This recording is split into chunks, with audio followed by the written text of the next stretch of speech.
नमस्कार दोस्तों, आज की कहानी है कॉलेज की यादें। क्षमा करें, इस बार मैं बहुत दिनों के बाद भारत जा रही थी तो सोच रही थी कि इस बार सबसे मिलूंगी। इस बार एयर इंडिया का विमान जा रहा था।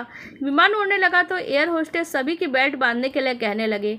उस समय मेरा ध्यान उस पर नहीं गया। थोड़ी देर बाद जब वो सबको कहने लगी कि बेल्ट बांधे हैं कि नहीं और जांचने लगी, तब मैंने उसे देखा तो मुझे वो जानी पहचानी सी लगी। अरे ये तो परवीन है, जिससे हम सभी कॉलेज में परी कह के चिढ़ाते थे। जैसा कि उम्र के साथ होता है, सभी ने कुछ ना कुछ अंतर आता ही है। कुछ पहचाने जाते हैं, कुछ नहीं पहचानते। यही हुआ, परवीन ने शायद मुझे नहीं पहचाना। मैंने अपना चेहरा दूसरी तरफ कर लिया और भगवान से प्रार्थना करने लगा कि वो मुझे ना पहचाने। सोचते सोचते मैं कॉलेज के दिनों में वापस चला गया। वो दिन भी क्या दिन थे, जवानी के दिन थे। कॉलेज में खूब धमाल मचाते थे। लड़कियों का कॉलेज होता था, लड़कों को कोई डर नहीं था। परवीन हम लोगों की जूनियर थी। उसके पिता शायद मिलिट्री में थे। उनका ट्रांसफ़र होता रहता था। वो अपनी मौसी के साथ पढ़ने आई थी। पिता ईसाई थे और माँ फारसी। वो अपनी माँ के पास गई। बहुत ही सुंदर थी, रंग गोरा होने के साथ नैन नक्श भी बहुत ही अच्छे थे। कॉलेज में एडमिशन लेने आई थी। फिर उसने हमसे उसका क्लासरूम पूछा, पर हम तो शैतानी के मूड में थे। पहले तो उसे इधर उधर घुमाया, फिर क्लास में ही छोड़ दिया। दिल्ली जैसी बड़ी जगह में पढ़ी लिखी होने के कारण वो फैशनेबल थी। स्कर्ट ब्लाउज पहन के आती थी। स्कर्ट भी टाइट होती थी और कोई फैशन तो था नहीं।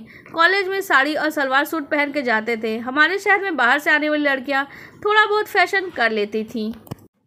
तब हम बहुत शैतान हुआ करते थे। हम हमेशा कहते थे कि परवीन इतनी टाइट स्कर्ट पहनती है कि अगर गिर गई तो उठ ही नहीं पाएगी। वो तो उसे तरह तरह से चिढ़ाते थे, पर बेचारी एक शब्द भी नहीं बोलती थी।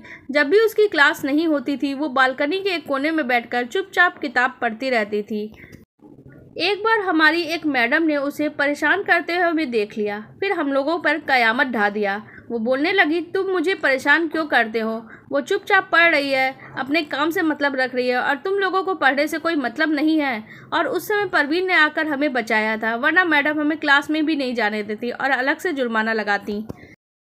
अब समझ में आया कि हम कितने मासूम थे। सच कहते हैं, औरतें ही औरतों की दुश्मन होती है। चलो एक दूसरे पे कटाक्ष करते हैं। लगता है अब पछतावे से क्या होता है। हॉस्टल की सारी लड़कियां छुट्टियों में परीक्षा खत्म होते ही अपने घर चली जाती थी और परिवार छुट्टियों के बाद भी वापस नहीं आई। हमें आश्चर्य हुआ, इस साल फाइनल में वो अपने करियर के साथ कैसे खेल सकती है। मेरे मन में कहीं ना कहीं अपराध बोध था कि हमने उसे बहुत ज़्यादा परेशान किया है। इस कारण से वो कॉलेज नहीं आई। मन कहीं ना कहीं विचलित हो रहा था। उसके बारे में जानने की इच्छा बहुत ही प्रबल हो रही थी। इसी बीच उसकी एक सहेली रीना हमसे मिली, तो हमने रीना से पूछा कि परवीन क्यों नहीं आ रही। तो वो कहने लगी, तुम लोगों से परेशान हो गई थी, अब क्यों पूछ रहे हो, अब क्यों हमदर्दी हो रही है। जब हमने बहुत जोर दिया तो उसने कहा, मेरा उससे ज़्यादा संपर्क नहीं है। लोगों से उसके बारे में थोड़ा बहुत सुना है। पिछले 1 साल से वो बहुत ही मानसिक तनाव से गुजर रही थी। अंतर जातीय विवाह के कारण उसके परिवार में विवाद हो गया था। इतने दिनों के बाद माँ बाप भी ठीक से नहीं बैठ पाए।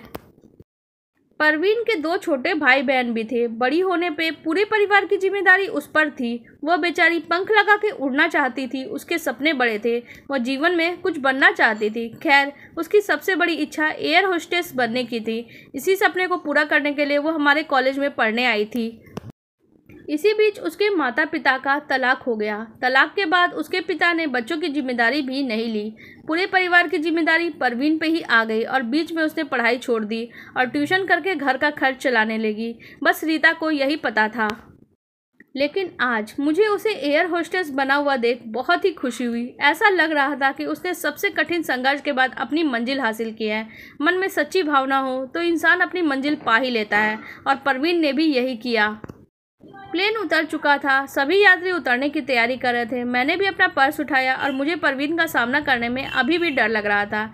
उसने मुझसे हाथ मिलाया तो वो मुस्कुरा रही थी। वो सभी से हाथ मिला रही थी। मैं खुद को रोक नहीं सकी। मैंने उससे सॉरी कहा और बाहर आ गई। फिर अचानक मैंने पीछे देखा तो वो अभी मेरी तरफ देख रही थी। मैंने मुस्कुरा कर हाथ हिलाया और समझ गई कि उसने भी मुझे पहचान लिया है, लेकिन अजनबी बनी हुई है। अब मेरे मन से अपराध बोध दूर हो गया। पर आपको हमारी ये कहानी कैसी लगी, कमेंट सेक्शन में ज़रूर बताइएगा। साथ ही वीडियो को लाइक और हमारे चैनल को सब्सक्राइब कर लीजिएगा। धन्यवाद।